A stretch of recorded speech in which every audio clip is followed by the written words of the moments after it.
Today I will show you how to make this crazy low quality TV look.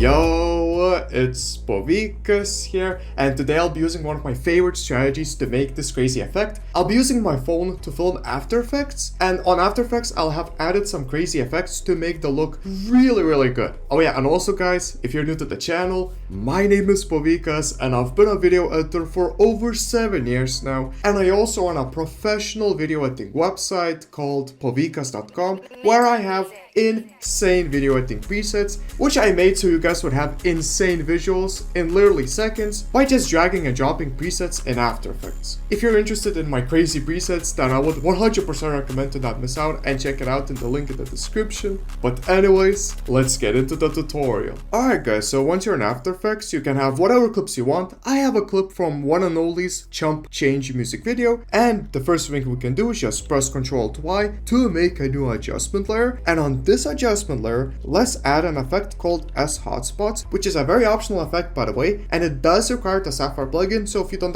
have the Sapphire plugin, just don't add it. And I'll make the threshold to 0.16. I just want to make it a bit darker, like look how it was before and after. I just really like making these looks just a tad bit dark. And another effect you can add is NTCTRS, which is a free plugin by the way, which I believe everyone should have, and I will try to link it in the description if I don't forget. And I'm going to make the composite signal sharpening to 2. Now, what I like about this look is it kind of gives you like this tiny VHS look. I mean, look before and after, kind of does that VHS look, and I really like it for low quality looks. I'm actually gonna go down a bit, and I'll make the scale with video sides to just turn it on, and it's gonna pop out like that. But I also like to change the colors up a bit. So I like to go to chroma phase error, and I like to make it to 13%. And look, it's gonna be like purple. I really like it for these TV looks. Alright guys, and now let's add the most important effect, which is grid. And for grid, I like to make it to width and height sliders. The width, I'll make it to 3, you can make it to 4 or 5. I'll make the height to 5, but you know, you can change it to how much you want. I'll make the border to 1. And now we need to go to color and make it to dark, press OK, and go to blending mode, and it's important to make it to hard light. And now we already have like a TV effect, which is looking really nice by the way, but let's keep adding effects. So I'm gonna add CC lens to make it bump out a bit. No, don't worry, let's not make it like this. Let's make the size something like 300, you know, I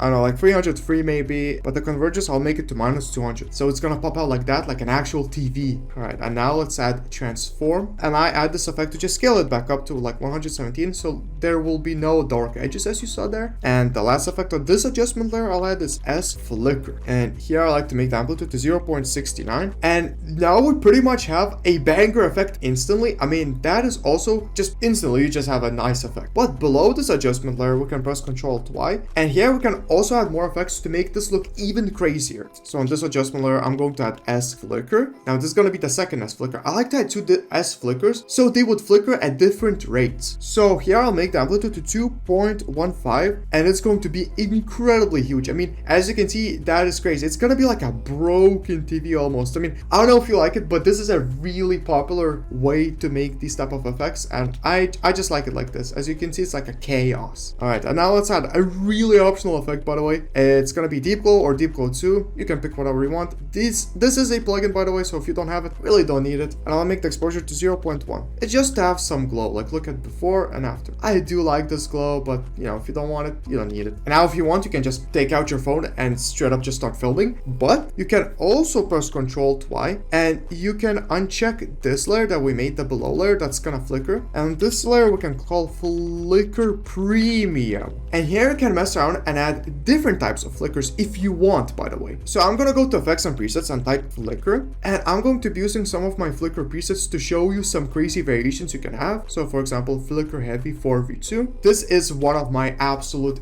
favorite effects. It is an absolutely goated effect, and as you can see, the colors just pop out really cool, and it just, wow, it just looks really good, just like that. But if you want to go absolutely nuts, you can delete this. This has been becoming very popular, these neon type of looks. So I'm gonna add flicker neon 2. do. Very easy to add, and as you can see, that is crazy. Now, if you film this with your phone, wow, that's gonna look good. And also, I'm going to add one of the most popular effects, which is going to be Flicker Glow 2. These effects have been becoming way more popular as I've seen in edits, but we can just turn off the Flicker Premium and go back to our below layers. But if you are interested in the Flicker presets pack, then I will have it linked down below. It is an absolutely banger pack, and if you want, you can also use code POVICAS to save $5 off at the checkout on the Flicker presets pack. But anyways, let's grab our phones, or any console or camera will do. The worse your phone is, actually this might even look the better. Alright, I'm kind of stupid. First thing you have to do is just let the video play out so it would pre-render, and then we will be able to film the video. I'm sorry for that, guys. I'm sorry. Alright, I'll be back after I film this and after this is pre-rendered. Alright guys, and now you just have to import that video into your computer from your phone. Like, there's a bunch of ways, like you can do it with a cable or just, you know, send it through like Google Drive or whatever. There's a bunch of ways. And so I'm gonna import it. I call it TV look. And here's how I filmed it. It's going to look absolutely crazy. I didn't film it like perfectly, as you can see. Like, you can see the After Effects part here. So you don't have to worry if you didn't film it perfectly. Like, there are a couple of things you can do. Like, you can press S and scale it up a little bit, like maybe 105, and drag it a little bit down maybe. That just looks absolutely crazy just like that. So, but anyways guys, I hope this tutorial was helpful. If you have any questions, then please let me know. But anyways, it was fun. Have a fun and productive day. See ya.